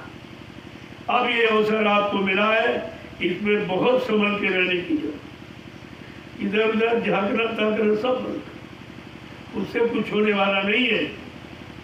जो कुछ होगा तुमको अपनी करनी सो या गुरु की दया सो। जब आदेश हुकुम का मानोगे तो दया हो जाएगी। आप आदेश हुकुम का पालन करोगे, उसी में दया। ऐसे दया कहाँ फेंक दी जाए। दया का कोई स्थान होना चाहिए, कोई जगह होनी चाहिए, कोई रुकने वाला होना चाहिए, समझने वाला। तो मतलब यानी ठीक है, ऐसे दया कितने लोगों को दी गई। वो तो इतिहास आपके सामने है, 45 करोड़ जीवों को दया दी गई और एक के पास भी नहीं, क्योंकि मतलब साफ था नहीं। साफ स्वार्थी लोभी लालची, वो भी आपको दिखा दिया गया। इस स्वार्थी लोभी लालची भी कोई परमार्थी जीव नहीं है। जब जीव कोई है नहीं तो दी किसकी? दिया तो गया, लेकिन रख किसी ने नहीं पाया। तभी कहा था अभी नामदान सुनाया। जब दिया जाएगा नामदान, जब प्रेम दान मिलेगा, क्योंकि जहाँ प्रेम है वही मालिक है, और जहाँ सच्चा प्रेम नहीं मांग, मालिक का स्थान ही प्रेम है। और सच्चा प्रेम अगर हो जाए तो फिर क्या, फिर आपको कुछ कहने की आवश्यकता नहीं पड़ेगी। प्रेम से प्रकट कोई मैं जाना, जब सच्चा प्रेम हो जाएगा मैं वही प्रकट हो जाऊँ, मैं ही आपकी मदद कर दूंगा, संभाल कर दूंगा। अब आपने तो सारा प्रेम संसार को बांट दिया, लोगों को बांट दिया, इनको उनको, संसारी जीवों को दे डाला। अब तुम्हारी के बाद प्रेम ही नहीं बचा। तो फिर से आपको प्रेम बनाना है। उसके बनाने के लिए अब इधर उधर झांक ताक नहीं करनी, क्योंकि इस प्रेम के बनाने में तुम्हारा कोई सहयोगी नहीं है। वो सभी बेचारे फंसे पड़े, सब रो रहे, सब चिल्ला रहे, तो तुम्हें कौन रोने से बचा सकता। इसलिए अपने आप को देखो, हमारे साथ देखते रहो कि भाई कमियां कितनी रह गई और कितनी धीरे धीरे निकल। जब सब निकल जाएगी तो पाक साफ निर्मल पवित्र हो जाओगे, तो वो दौलत जो मिलनी चाहिए वो आपके पास आएगी। देने वाला भी देखता है भाई ये रख सकता कि नहीं रख सकता, इसमें कुछ काम करेगा कि और खत्म कर देगा, बर्बाद कर देगा। तो देने वाला इतना अज्ञान नहीं है, तो सब देख रहा और सब ठोक बजा रहा। जैसे कुमार जब कच्चा घड़ा देखो कितनी खूबसूरती घड़े को देना चाहता, लेकिन कच्चे से ही खूबसूरती देता। तो उसमें जब थापी मारता है तो अगर तुम मार दो तो फूट जाए। वो जानकार है, वो देखने में घड़े पर मारता है, लेकिन चोट अपने हाथ में अंदर से चोट अपने ऐसे संभालता। ऐसे महापुरुष इस घट को, ये मनुष्य रूपी घट को जो बनाते संभालते, अंदर में दया का हाथ लगाए, नहीं तुम कब के टूट जाती, सब मग जाती है, कोई टिकने वाला नहीं। तो धीरे धीरे धीरे धीरे कैसे तुमको रोका गया है, कैसे तुमको यहाँ लाया गया है, तो ये तो आपको समझना चाहिए। अब आ गए हो तो दरबार में बड़ी मजबूती है, यहाँ भी ठिकाने लगाने वाले बहुत। पहले आपको बताया गया कि कुछ काल के जू भी आ गए, काल ने उनकी ड्यूटी लगाई, किसी को सदगुरु का आदेश पालन करने मत देना, बच्चों को समझने मत देना, नाम की कमाई करने मत देना, परमार्थी सेवा में लगने मत देना, इसको यहाँ से भगाना हटाना। तो कहा बहुत समझ कर रहने की जरूरत, बहुत। जो नहीं माने हुक्म हमारा, उनके मन को काल संहारा। काल के जीव कौन है? जो मेरे हुक्म आदेश को नहीं माने, ना हम पर विश्वास करेंगे, अपना आदेश चलाएंगे अपने स्वार्थ और लालच के लिए। ऐसे काल के जीवों से बहुत संभल के रखना। बड़ा प्रेम करेंगे, बड़ी सेवा करेंगे कि हम पर विश्वास हो जाए, हमारी मानने लगे, फिर इसको यहाँ से हटा के हम अपने उधर लेते। इसलिए झूठे मान सम्मान से डरो, सम्मान कुछ नहीं है। ये सब काल के जीव बहकाने के लिए आपको आए। तुम्हारे साथ कितने लगे बहकाने वाले। उसने एक तो स्वार्थ लोभ लालच बनाया, कुछ इसमें बच जाएंगे, और फिर कहा इतना पहरा लगा दिया जबरदस्त कि तुम काल को छोड़ के जा ही नहीं सकते हो। पहरेदार बड़े मजबूत हैं, काम क्रोध लोभ मोह अहंकार, और किसी से तुम लड़ नहीं सकते, तब तुमको परास्त करते। लेकिन अगर वचनों को मान गए तो फिर ये खुद ही बात है। केवल उनको अगर डर है तो महापुरुषों के वचनों से, वचन बाण है जो इनको मूर्छित कर देंगे घायल। ये तुम्हारे पर कभी जबरदस्ती नहीं कर सकते। रहेंगे शरीर में, जाएंगे नहीं। काम करो लोग तो रहता है, इसी से बना शरीर है, लेकिन तुम्हारे पर जबरदस्ती अपना जोर नहीं दिखा सकते। इतनी दया आप पर हो जाएगी। तो कहने का मतलब है शत्रु यानी आप समर्पण हो जाए करते, तुम्हारे अंदर मतलब तुम्हारे सामने झुक जाए, मजबूर हो जाए, तो इससे बड़ी हो कौन सी दया। इसको तो कोई नहीं जीत पाया, न राम न कृष्ण, कोई अवतार नहीं सकता। तब बेचारे सबको काम ने बताया और बता के उसी में झगड़ा किया। स्त्री कारण की संग्रामा, बन बन फिरे लक्ष्मण और राम। एक औरत के पीछे, और वो भी नकली अजरी भी नहीं। एक कैसा काल का लीला, काल का खेल कैसा झूठ है, सब झूठा था और झूठ में सबको मार डाला। तभी तो उनको प्रायश्चित हुआ कि हमने बड़ा गलत किया। जब वो सीता थी नहीं असली, वो तो अग्नि को समर्पित हो गई थी, तो फिर रावण कहाँ ले गया नारी को। फिर आपने इतना बड़ा जुर्म उस नकली स्वरूप पे लगा के और वो पूरी लंका का आपने सर्वनाश कर दिया। ये उनको कष्ट हुआ। इसके प्रायश्चित के लिए उनके पास कोई तरीका नहीं निकला तो गए और यमुना में डूब के मर गए, आत्महत्या। जब भगवान आत्महत्या कर गया तुम्हें कैसे बताए, कैसे बचाएगा? इसलिए कहा राम कृष्ण दो जग में आए, काल धरे अवतार और संत मता इनहु नहीं जानो, और रहे काल के गाल तासे त्यागो कृष्ण दुआर। बिल्कुल संतों ने भटका दिया। इनके दरवाजे पर रह करके प्रार्थना करके तुम अपना कौन सा काम करा सकते हो, जब इनके पास स्वतः अपने कर्मों को खत्म करने की कोई युक्ति नहीं। इधर सरजू में डूब गए, उधर बहलिए में बाण मार दिया, उससे मर गए, दोनों की आत्महत्या हो। यही संत महापुरुष तो कहने आए, बताने आए, लेकिन साथ कह दोगे तो नुकसान नहीं। कभी सामने कहे साथ कहे जगमानंद धाम, झूठे को इतला जो झूठ कह रहा है और झूठ बोलकर कितने को मार दिया, और मतलब यानी सबको प्रेत आत्मा हुए, सब पहुंचा प्रेत आत्मा है, ये तो प्रेत्योनी में चली गई। इतना भारी नुकसान किया करोड़ों का।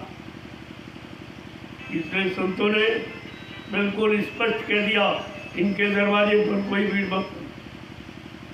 जब ये स्वतः नहीं जा पाए तुम्हें कैसे भी? ये संतों ने सारा राज खोला है सत्य का। जब सर्वप्रथम गोस्वामी जी महाराज ये राज सच्चाई का खोलने के लिए काशी पहुंचे।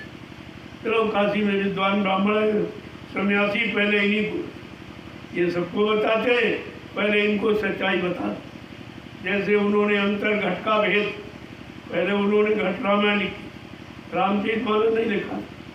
ये तो जब लोगों ने उनको तंग किया, परेशान किया, मार डालने की धमकी दी, तब उन्होंने मतलब यानी वो रामायण जो सच्चाई सच्ची थी उसको बंद कर दिया और ये रामचरितमानस लिख दिया। अब तुम जिंदगी भर चिल्लाए रहो सीताराम मिलने वाले नहीं, ऐसा लगा दी। संत नाराज हो जाएंगे, व्यवस्था बदल दी। वो कोई श्राप नहीं देती लोग, लेकिन व्यवस्था बदल देंगे कि वो व्यवस्था तुम्हारे कितने जन्मों तक चलती रहेगी, आप कभी संभल ही नहीं सकते। तो परेशान किया कि मारो मारो इसको। काशी के ब्राह्मणों ने, सन्यासियों ने कहा मारो, ये क्या कह रहा, ये बड़ा विरोधी नास्तिक आ गया, ये धर्म को नहीं मानता, भगवान को, गंगा जमुना को नहीं मानता, क्योंकि वो घट का भेद बता रहे। सच्चा तो घट के अंदर है, बाहर तो कुछ है ही, बाहर तो चमड़े का खोल है, कुछ है अंदर बैठा। उन्होंने कहा चलो अंदर का भेद बता दे, सब बेचारे भटके अटके तो इनकी भूल भरम खत्म हो जाए और इनको भी कुछ मिल जाए। लेकिन वहाँ सुनने वाला था, सच्चाई हजम करने वाले बहुत। तब उन्होंने और ये लिखा बदल दिया और बताया भी मैंने ऐसा क्यों किया, कहा कि मैंने ऐसा क्यों किया कि हमको लोगों ने मजबूर किया। सच्चाई सुनने के लिए कोई तैयार नहीं, तो ये सत्य का ज्ञान किसको दिया जाए और सतलोक सचखंड जीवात्मा को कैसे पहुंचाया जाए जब कोई सुनने वाला नहीं, करने कराने की बात होती। तो उन्होंने स्पष्ट किया कि हमने ये कुछ किया नहीं है, करवाया गया कि लोग जब मानने के लिए नहीं तैयार हुए तो हमने कहा चलो, ये उन्होंने लिखा। अब यह समझ में किसी के आएगा नहीं। रामचरितमानस देखो, संतों का अनुभव, बैठे हैं कलयुग में और इतिहास लिख दिया त्रेता, एक बीच में छोड़ दिया द्वापर, त्रेता, द्वापर को टच नहीं किया उन्होंने, गोस्वामी महाराज, और मतलब यानी त्रेता था एक युग पहले की बात। उनको कहते आत्मज्ञानी, जिनको आत्मा का ज्ञान हो जाता वो आगे पीछे सब देखते और सब जानते हैं। तुम्हारा आगा पीछा देखकर ही कोई व्यवस्था बनाते कि किसी तरह इनका काम हो जाए, और तो कुछ करने के लायक है।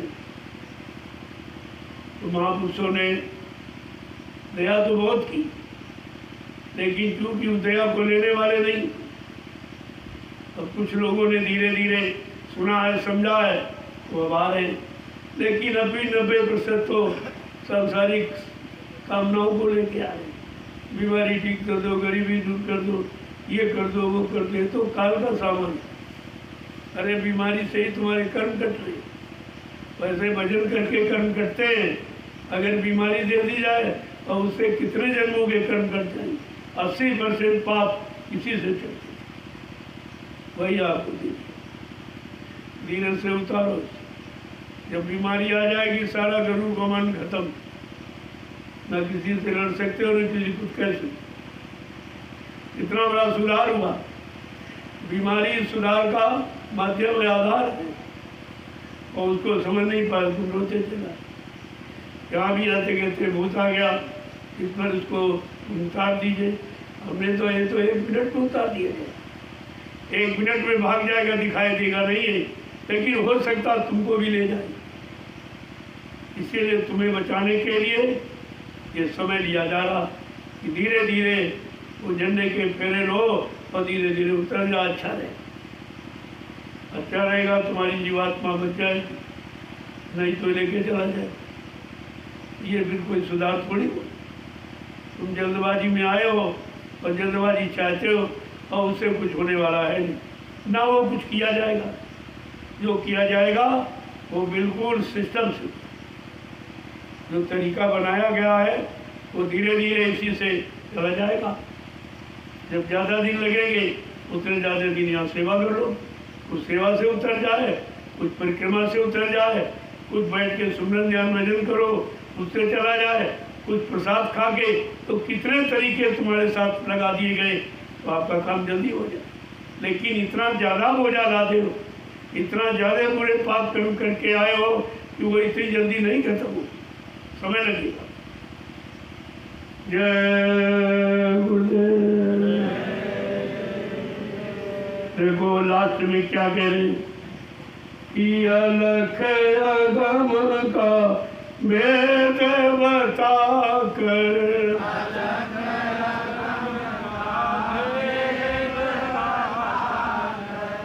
अलख अगम का भेद बता कर,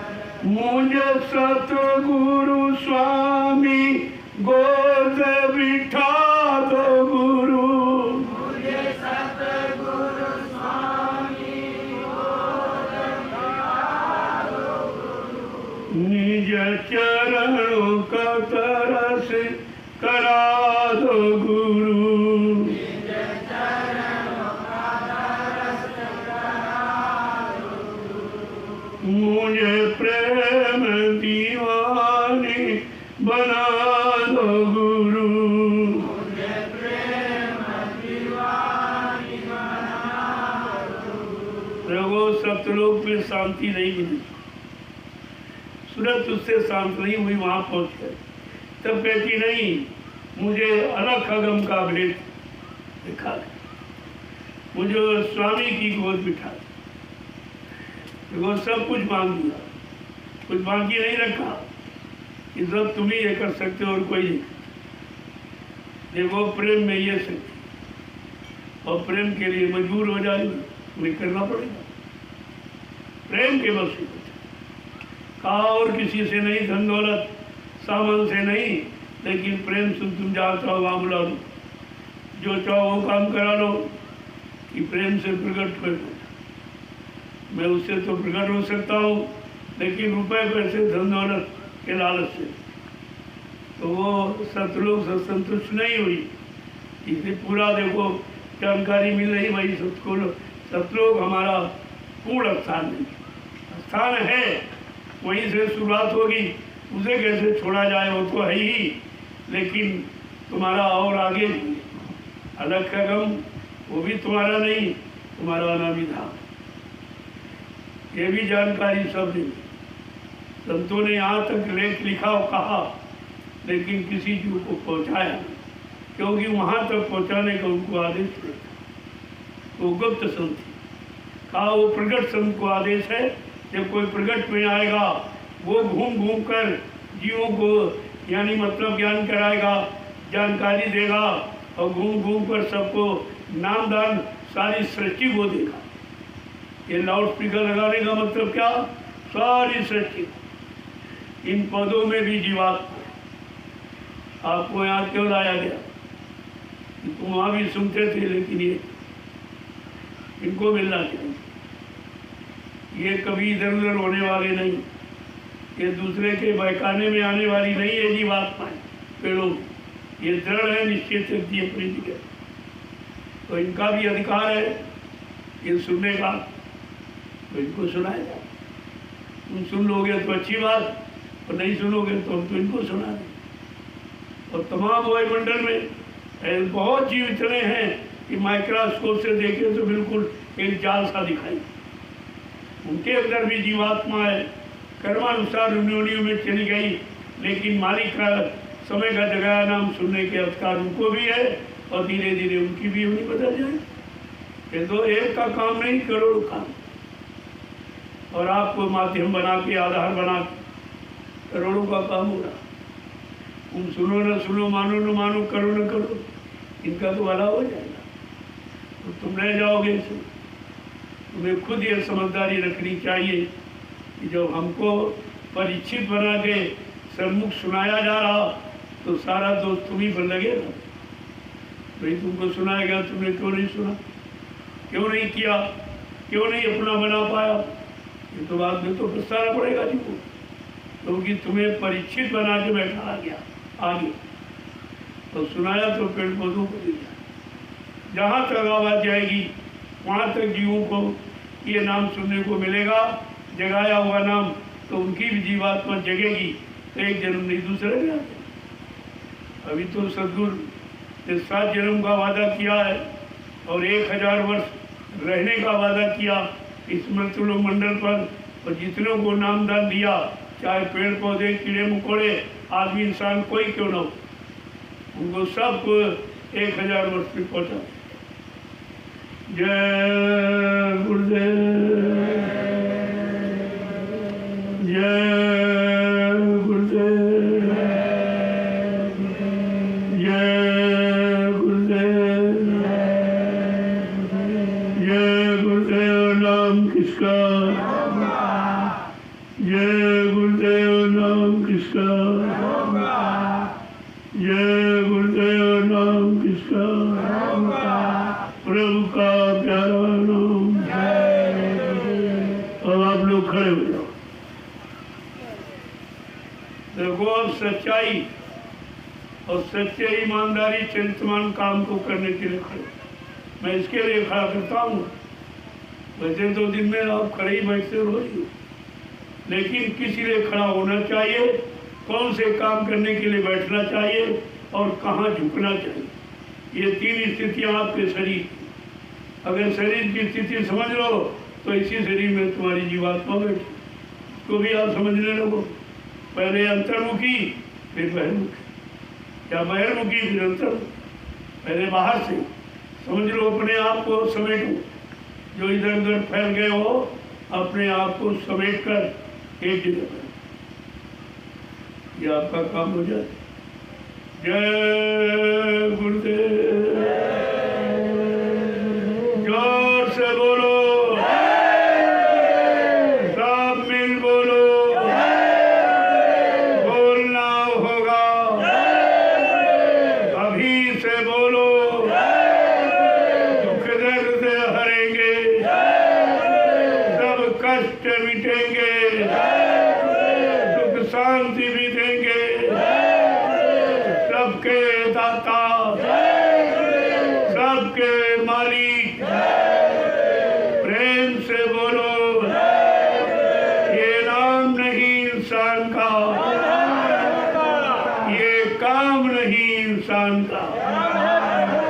अब ये इंसानों के बस का काम नहीं, क्योंकि इंसानों में इंसानियत नहीं, मानवता नहीं है, दया नहीं है, प्रेम नहीं है, सेवा भाव कुछ भी नहीं। इसलिए ये इंसान तुम्हारा कोई काम अपना नहीं कर पाए, तुम्हारा कैसे? अब ये काम जगाए नाम। पहले लोग अहंकार करते रहे, हिरण्याकर्षि, हम ही भगवान है, हम ही ब्रह्मा, हम ही विष्णु, हमारे अलावा कोई भगवान नहीं, क्यों तू भटक रहा, अपने बच्चों को डांटा। अंत में मारा गया।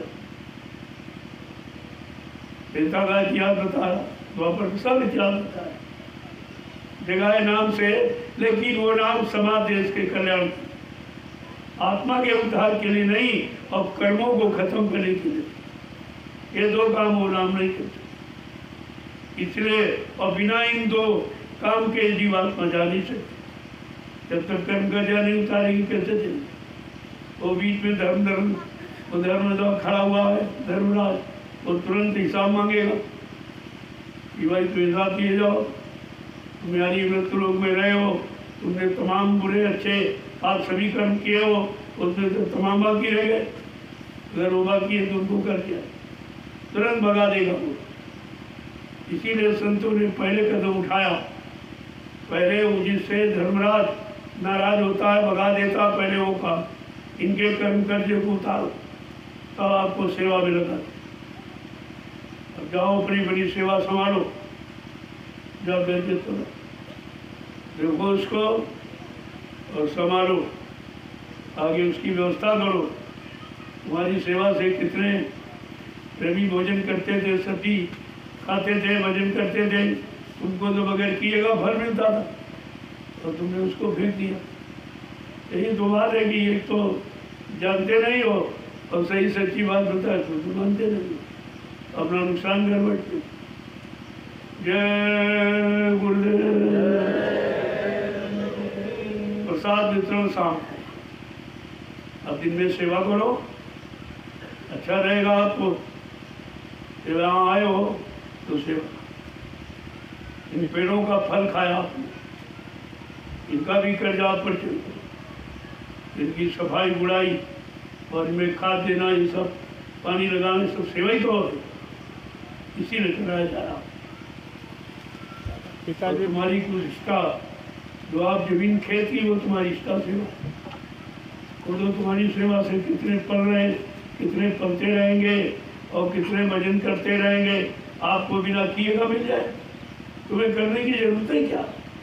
लेकिन वो काम करो जिससे जो करे उनका भी तुम्हें मिल जाए, वो काम आपको करना। वही सेवा आपको दी गई और तुम समझ नहीं पाते कि हमको ये सेवा क्यों दी गई। जिसके जैसे कर्म अदा होगी या जैसे हैं उसको उसी तरह की सेवा मिलेगी। सेवा कोई छोटी बड़ी नहीं होती, वो तो कर्मानुसार है।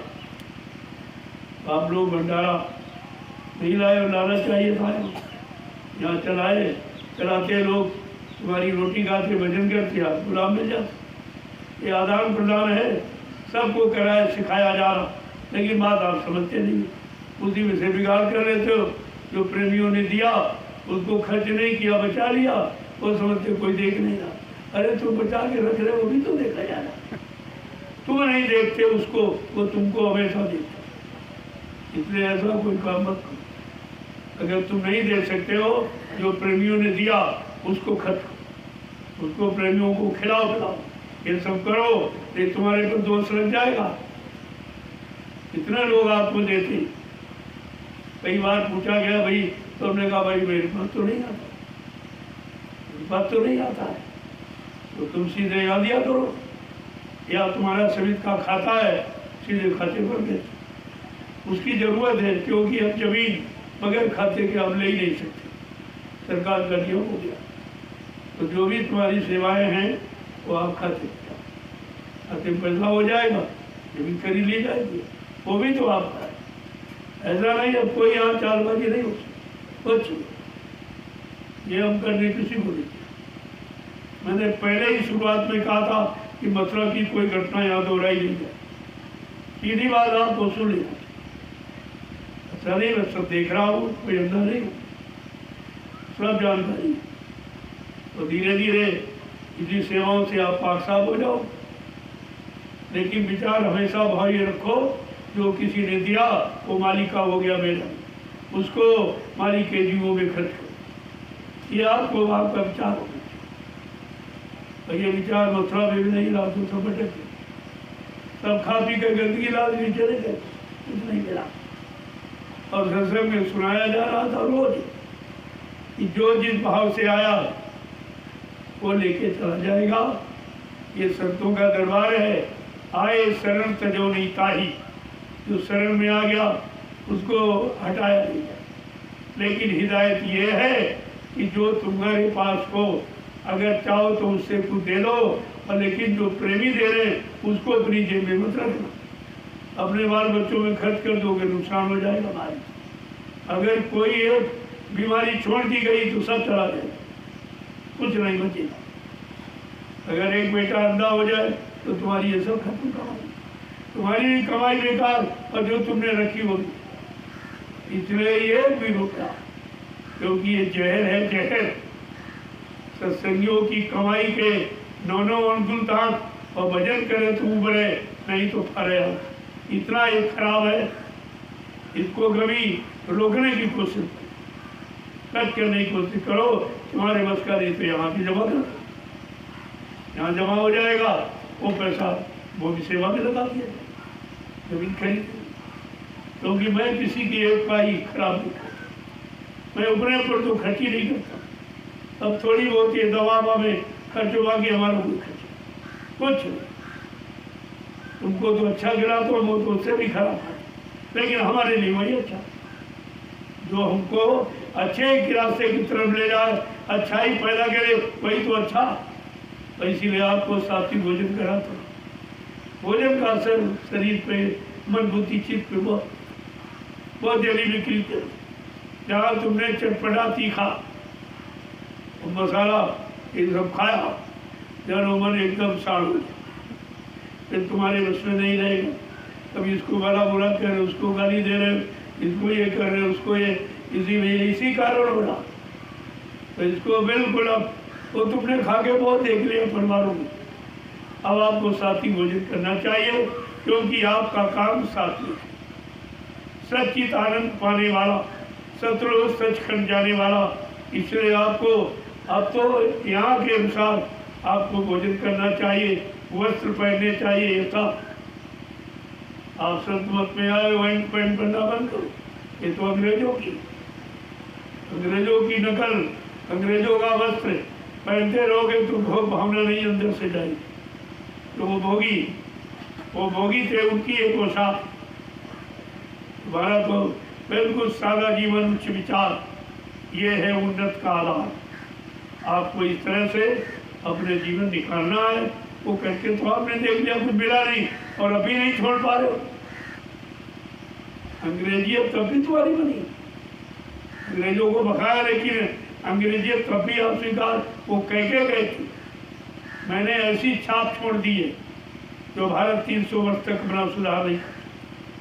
यही है खान पान, अंडा फंडा, ये मतलब यानी सब उन्हीं की दिए। ये वेशभूषा आधे नंगे रहना, देखो पहले इतना मतलब यानी बेहूदी ये का काम सिखा गए।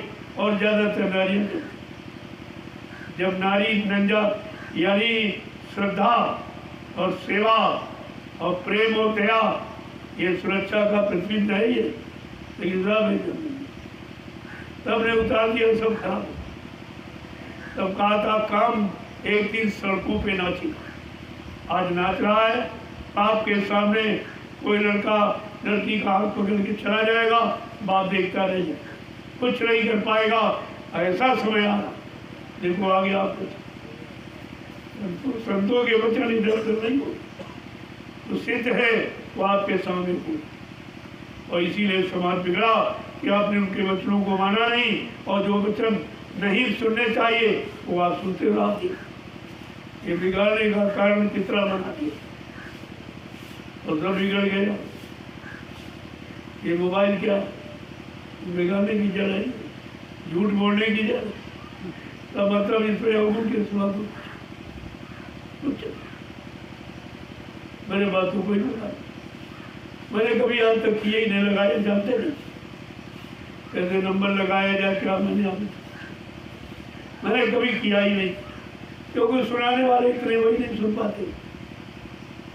हजारों रोज का ले आती, इसका जो विशेष इमरजेंसी होती उसका सुन लेता हूँ, बता देता हूँ, नहीं करो। इसीलिए ये सब बिगाड़ने की जड़ है। इससे बनना ना कुछ नहीं जो सोच। अब आपने आधार बना लिया तो करके देख लो, तुम्हें खुद ही पता चल जाएगा। जब तुम्हारा मन नहीं ठीक हुआ तुम दूसरों को सुना के दिखा के क्या उनका ठीक कर लोगे? ये तो संत दरबार का काम, संतों की वाणी वचन का काम है, किसी का काम। ये काम किसी के बस का नहीं। जो सुधार कर दे, 70 साल का समय सुधार सुधार चिल्लाते रहे और सब बिगाड़ कर दिया, कुछ नहीं रखा। अब तो कुछ बचा ही नहीं है। अरे कोई सामान टूट फूट जाए चलो सुधर सकता, लेकिन जब बिल्कुल एक था तब क्या तो आपने व्यवस्था बदल दी। अब एक अच्छी सच्ची व्यवस्था की जरूरत है और हिंदुस्तान को न्यू मशीन की आवश्यकता। पुरानी कोई मशीन नहीं होगी, न्यू मशीन। ये सब इशारे हैं, आपको समझना नहीं न्यू मशीन का मतलब क्या। नौजवानों को इनको काम करने का समय शक्ति है, अगर उनकी शक्ति उस समय बर्बाद कर दिया जाएगा तो देश और बिगाड़ में पहुंच जाए, कुछ नहीं बचेगा। जय गुरुदेव, जय गुरुदेव। आपको यहाँ क्यों ले आया अचानक, किसी को नहीं बताया। मैं अचानक आया, हमने भाई अब यहाँ यही रहूँगा, मैं यही सब इसकी जरूरत है। जहाँ जहाँ आप जमीन बनाओगे वहाँ संदेश होने लगे। हमको किसी की जमीन पे जाने की जरूरत है। वो काम हो गया, बहुत सुना दिया। ये 11 बरस सुनाने में था और सब उसका उल्टा से न शासन ने सुना न प्रशासन। उनकी भी अकल बुद्धि खराब कि उनको खराब धन दिया जाए, शराब की बिक्री का और मांस चमड़ा की बिक्री का ये पैसा तनख्वाह इनको दी जा रही। इनकी बुद्धि, इनका परिवार बच्चे कैसे ठीक, ये सब बिगाड़ की जड़ है। तो धीरे धीरे आप देखते जाएंगे सब बिगाड़ हो रहा है। बनने की बात कोई सोच ही नहीं रहा, और जो सोच रहा उसको बताने नहीं दिया जा रहा, उस पर पाबंदियाँ लगाई जा रही। या आप सच्ची अच्छी बात नहीं कहोगे, आप धर्म की बात, सच्चे कर्म की बात नहीं बताओ, आप सच्चाई का राज नहीं खोलोगे, ये पाबंदियाँ लगी हुई। तो ये विनाश का समय तो है ही। यही पाबंदियाँ जब इसके कारण महाभारत हुआ, यही पाबंदियाँ थी जब राम रावण संग्राम हो गया। अब वही पाबंदियाँ फिर से आ गई तो फिर कुछ होना, तो कुछ होना। इसलिए मैं इधर उधर जाने वाले कार्यक्रम बंद अपने स्थान पर ये सब इससे दूसरे आप भेज रहे सब सुन तो रहे। अभी बीच में मैं मौन हो गया, जब से आया तो सब चारों तरफ खबरें आ गई। तो भाई कहाँ चले गए, कहाँ चले गए, क्या हो गया, कुछ नहीं बोल रहे, कुछ पता नहीं, किधर चले गए किधर। अब तब ये सब मैंने कहा नहीं, धीरे धीरे संदेश प्रसार अपने घर से सुना। सुनने वाले सुनेंगे, नहीं सुनने वाले उसे भी नहीं सुने।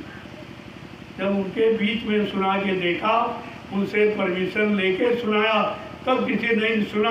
और इससे बड़ा और प्रमाण मेरे पास तो सब, मैं बिना परमिशन के कार्यक्रम करता ही नहीं, कोई उल्लंघन नहीं। और बाकी सब उल्लंघन। क्या कोई परमिशन नहीं लेता, ना कोई मुसलमान लेता, ना सिख ईसाई लेता, मैं तो परमिशन लेता। ये पुजारी में आप हिंदू हो कि मुसलमान, मुसलमानों के इसमें रस्म रिवाज, जितने त्यौहार सब में तुम पीछे पीछे घूम रहे हो, ले रहा है। और आज गुरु पूजा है, इनमें बाधा डाली। ये तो सबसे बड़ा प्रमाण है, ये प्रमाण सामने रहेगा, ऐसा नहीं है। तो कारण कोई न कोई तो बनेगा। जब तक अधर्म नहीं आएगा तब तक परिवर्तन नहीं। तो धर्म का आना जरूरी है और उसके लिए रास्ते खोल दो। सब ने रास्ते खोल दिए, झूठ के, अधर्म के, पाप के और हिंसा के, ये सब रास्ते खोले। इसलिए आपको अनुमान लगाना चाहिए कि अब कुछ होने वाला। पहले भी कहा गया था, अब कुछ होने वाला है, वक्त बदलने वाला है। दिल्ली भगने वाली है, दिल्ली जाने वाली। बाबा जी जो कुछ कहते हैं सब सच होने वाला, तो सब सत्य आपके सामने हो जाएगा। जो जो कहा गया या कहा जा रहा तो सब आप देखिए। तो धीरे धीरे धीरे आप अपने स्थान पर आ गए हो, अपने स्थान से संदेश प्रसारित करो और सब जगह पहुँचे। अब हमको भागने की जरूरत नहीं, हम लोग भगेंगे। 11 वर्ष में भगा दौड़ा पूरा हिंदुस्तान, भाग दौड़ खूब दिन रात। अब जब नहीं भाई तो तुम्हें आना पड़ेगा। मुसीबतें इतनी घेर लेगी, बीमारियां इनको बिल्कुल चाल की तरह से बंद कर देगी, तो इनको पछता के आना ही पड़ेगा। उसकी दवा कहीं बनी ही नहीं। वो तो संत महापुरुष उसके उपचार है, उनके बाद उपचार है। और तो खुलेआम सबको बता रहे हैं कि शाकाहारी हो जाओ, ये उपचार है। और ये इनकी समझ में नहीं आ रहा। अभी मैं एक जगह बोल रहा था कि साइकिल यात्रा में तो मीडिया आई, पूछने लगी क्या लोग शाकाहारी हो जाएंगे? देखा हो नहीं जाएंगे, हो गए। मैंने लखों को शाकाहारी बना दिया और तुमने एक भी बना बताओ, तुम्हारे शासन प्रशासन के जिम्मेदारों ने एक भी शाकाहारी बना के बता दीजिए। काम तो ये करना चाहिए। इससे देश का, समाज का, मानव जाति का उत्थान होगा, उन्नति होगी, शांति मिलेगी। वो तो काम कोई करने को तैयार नहीं, क्योंकि समय आ गया। जब जैसी हो तबियता तब तैसी मति होए, काल रेख की रेख को बैठ सके। और बेटे काल ने अपनी कलम चला दी है, अब उसको बगैर दयाल के कोई बैठ सकता नहीं, और दयाल की बात कोई सुनने को तैयार। तो जो होना है वो हो। के कारण लक्षण सब बन गए, इसे कोई रोक नहीं सकता। हाँ, ये जरूर कहा गया था जो इस स्थिति को बदल देगा वो समय का महापुरुष कहलाए, जो विश्व युद्ध को रोक देगा वो समय का महापुरुष कहलाए। क्योंकि विश्व युद्ध होगा, उसमें परमाणु और बम प्रयोग किए जाएंगे एक दूसरे देश को नष्ट करने के लिए। लेकिन महापुरुष क्या करेगा? जब भारत की तरफ यानी वो आएगी तब वो ऐसी उल्टी हवा चला देगा, वो विषैली जहरीली गैसें पूरी देश पर चली, भारत को सुरक्षित बचा लिया जाएगा। वो समय का महापुरुष कहलाएगा। अरे महापुरुष की परिभाषा अलग है, उसको भी जानते ही कहा लोग, और तमाम लोग बीच में महापुरुष बनने लगे तो जेल में पहुंचे। अरे तुम्हारा जब सिद्ध नहीं होगा तो तुम्हें सजा मिलेगी। बाबा जी ने 80 में कहा भाई ये सब बंद कर दो, कोई अपने नाम के आगे लिखा पढ़ी मत करो, ये कोई डिग्री नहीं, लेकिन माने नहीं सब। झूठे मान सम्मान के लिए कोई संति लिख रहा, कोई सदगुरु, कोई महाराज, कोई सरकार, कोई भगवान, और कोई सिद्ध हो पाया नहीं, तो उनको अपनी करने का फल भोगना पड़ा। इसलिए गुरु कोई बन नहीं सकता। कहे किसी को कोई दे वो उसकी श्रद्धा होती है, बाकी वो अपनी जबान से कभी नहीं कहेंगे कि मैं गुरु हूँ, मैं संत हूँ, मैं सदगुरु हूँ। वो तो कहते मैं तुम्हारी तरह एक इंसान, सेवा का आदेश मिला है, सेवा कर रहा हूँ, और तुम सबको भी सेवा के लिए कह रहा हूँ। इसके अलावा आप कुछ कहते। अब समझदारी है कि लोग समझेंगे, सुनेंगे, समझेंगे, चेतेंगे, जानेंगे, अपना काम बना लेंगे। जय गुरुदेव। अब आप लोग चलो, जिसको जो जिम्मेदारी दी गई अपनी जाके संभालो। पिताजी, बबला वाले मूंगफली में निकाल वाली बहुत घास हुई गई है। बबुरा वाले में कुटिया के पीछे। अच्छा, कुटी के पीछे जो मूंगफली का खेत है उसमें निराई, उसमें घास बहुत हो गई, उसकी निराई करो। चलो सब लोग